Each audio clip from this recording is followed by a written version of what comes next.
Olá, queridos! O estudo de hoje tem como base o texto que se encontra em Efésios, capítulo 5, do verso 14 ao 21. Vamos à leitura. Pelo que diz: Desperta, ó tu que dormes, levanta-te dentre os mortos e Cristo te iluminará.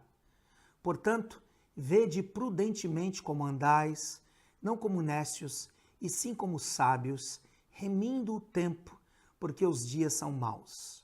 Por esta razão, não vos torneis insensatos, mas procurai compreender qual a vontade do Senhor. E não vos embriagueis com vinho, no qual há dissolução, mas enchei-vos do Espírito, falando entre vós com salmos, entoando e louvando de coração ao Senhor com hinos e cânticos espirituais, dando sempre graças por tudo a nosso Deus e Pai, em nome de nosso Senhor Jesus Cristo, sujeitando-vos uns aos outros no temor de Cristo. Pense comigo. Quando nasce uma criança, a expectativa dos pais é que, recebendo ela os devidos cuidados, essa criança se desenvolva e cresça. Esse é o caminho natural. Isso é o que se espera. Do mesmo modo, deve ser a nossa vida espiritual. Com o passar do tempo, temos que avançar na direção da maturidade, nos tornando cada vez mais comprometidos com o reino e a cada dia mais semelhantes a Jesus. Entretanto, sabemos que as coisas não são automáticas e que na caminhada com o Senhor enfrentaremos oposição espiritual. Devido a essa oposição, muitos tornam-se apáticos, desinteressados, esfriam na fé e se afastam do propósito de Deus.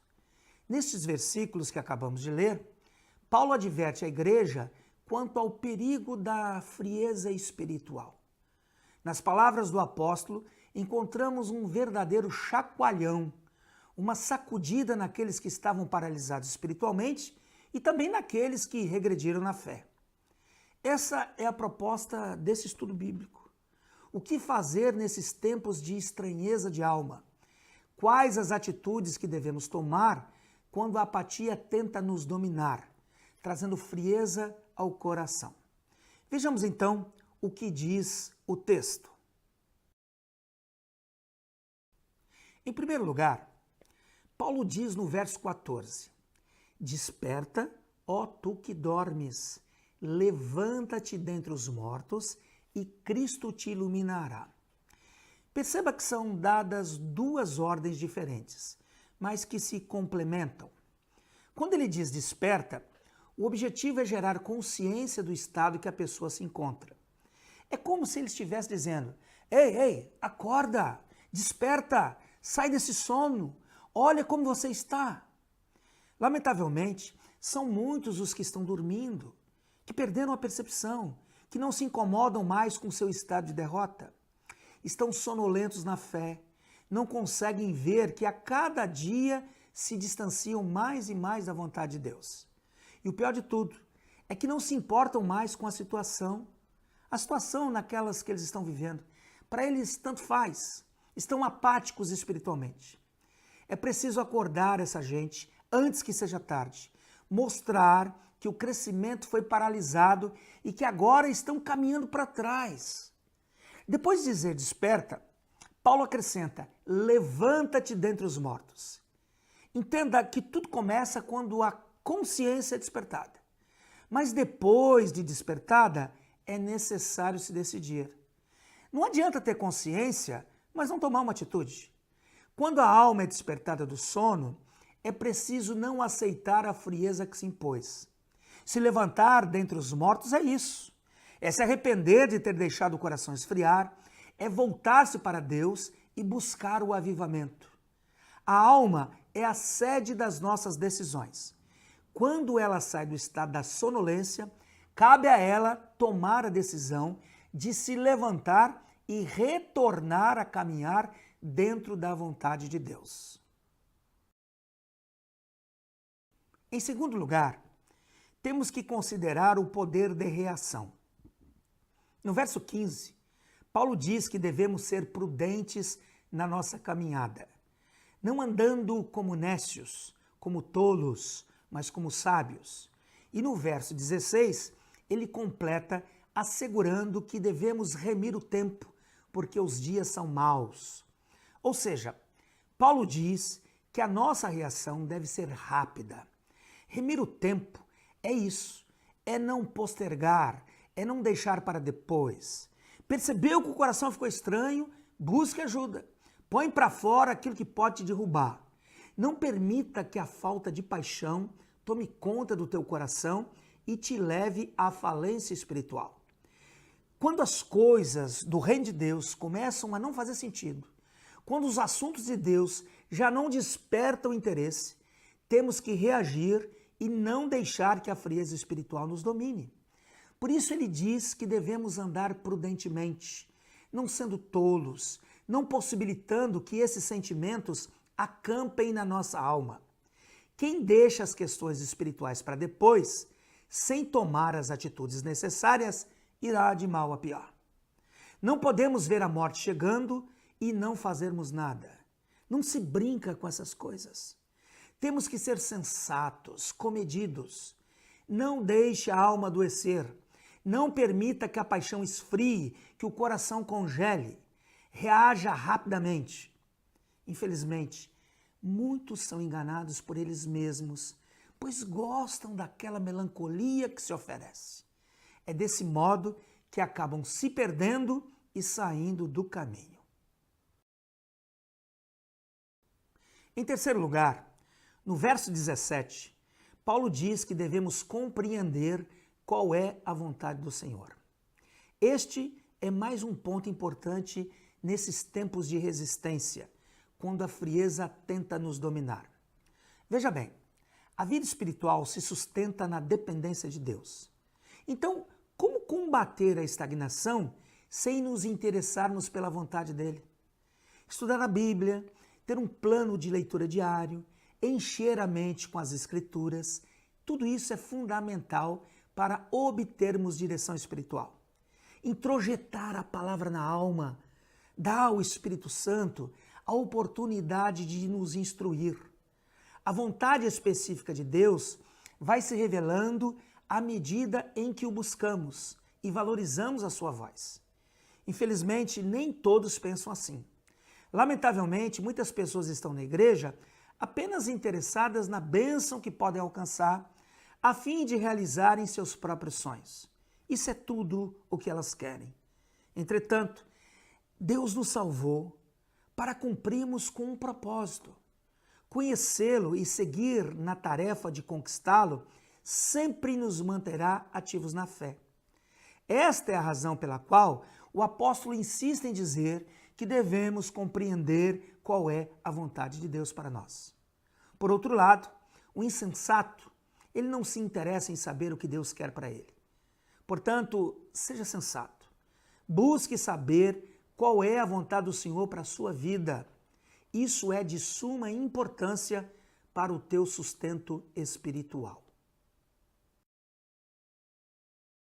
No verso 18, Paulo diz que não devemos nos embriagar com vinho, no qual há dissolução, mas devemos nos encher do Espírito. Aqui está a quarta consideração do nosso estudo. Ninguém vive uma vida de um crescimento constante sem a unção do Espírito Santo. Perceba que o texto diz, mas enchei-vos do Espírito, ou seja, depende de nós e não de Deus. Por isso ele faz a comparação com a embriaguez do vinho. Uma pessoa que enche a cara com vinho quis beber por vontade própria. O vinho não foi posto goela abaixo. Do mesmo modo, eu preciso querer ser cheio do Espírito. É uma decisão minha. Está relacionado ao meu desejo, à minha sede, à minha vontade. Compreenda que o Espírito Santo dá a chancela sobrenatural à vida cristã. É muito mais que ética, muito mais que comportamento religioso. É a própria vida de Deus nos homens. Todo aquele que recebeu a salvação por intermédio de Cristo Jesus tem o Espírito à sua disposição. Mas a nossa busca, o nosso relacionamento, A nossa intimidade com o Senhor é que vai determinar a manifestação desse sobrenatural em nós. Encher-se do Espírito Santo é o antídoto, é o que combate a apatia, é o que evita a frieza espiritual. Em quinto lugar, olhe os conselhos do apóstolo Paulo nos versos 19 e 20. Falando entre vós com salmos, entoando e louvando de coração ao Senhor com hinos e cânticos espirituais, dando sempre graças por tudo a nosso Deus e Pai, em nome de nosso Senhor Jesus Cristo. Paulo está nos ensinando a cultivarmos uma vida devocional. É imprescindível termos um tempo diário dedicado a Deus, um tempo de oração, de leitura bíblica, de meditação nas Escrituras, mas especialmente um tempo de adoração ao Senhor. A adoração é uma prática espiritual que produz crescimento. A adoração adestra a nossa boca, santifica a nossa comunicação, nos faz dar graças por tudo a nosso Deus e Pai, que nos ilumina com a sua presença. A adoração imprime nos filhos de Deus um estilo de vida. Em todo o tempo o Pai Celestial é glorificado. Quem mantém hábitos devocionais tende a crescer e se consolidar na fé. Entretanto, aqueles que são displicentes com a vida devocional vão esfriando na caminhada espiritual. Desse modo, lamentavelmente, a vida de Deus deixa de fluir e perdem a fé. No verso 21, Paulo também nos dá uma instrução preciosíssima. Ele diz que devemos nos sujeitar uns aos outros no temor de Cristo. O último comando do apóstolo neste texto é uma referência à necessidade de nos envolvermos com a vida da igreja. Não iremos muito longe na fé se nos isolarmos. Precisamos muito mais do que frequentarmos cultos. Mera atuação religiosa não coopera em nada com a nossa vida espiritual. Sujeitar-se uns aos outros reflete o nosso compromisso com o corpo de Cristo. Mostra que vencemos o isolamento e a independência que danificam a nossa espiritualidade. A nossa postura deve ser de verdadeiros discípulos, aqueles que são ensináveis e estão dispostos a receber a instrução necessária dos que velam por nossas almas.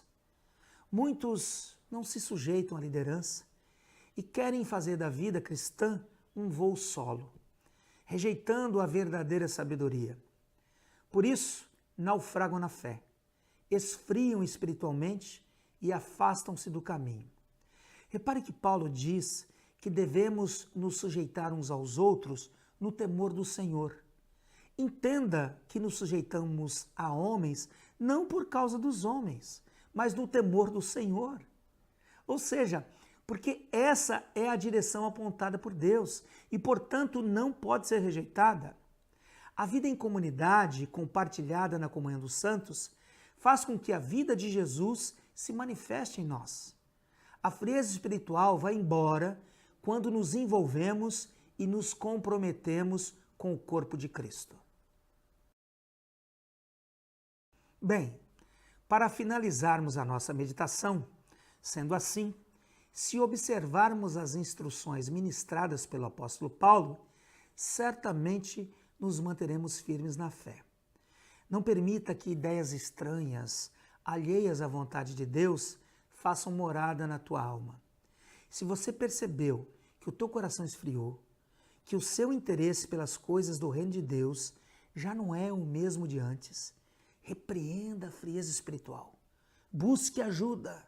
Acorde. Levante-se e Cristo te iluminará. Pense nisso. No amor de Jesus, Laerte Cardoso.